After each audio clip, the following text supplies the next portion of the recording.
Hihilain ko yan. Hihilain ko yan. Kung maniwala ka, hihilain ko yan. Kakapag mana. Pero hihilain ko yan.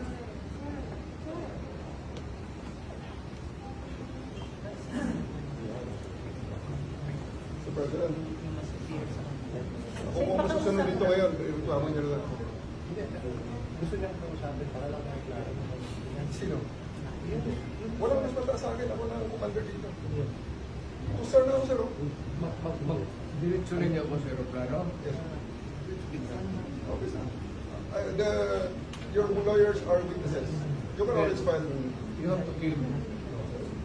It's not our intention. You have to kill me to bring me to Hague. It's not our intention, sir.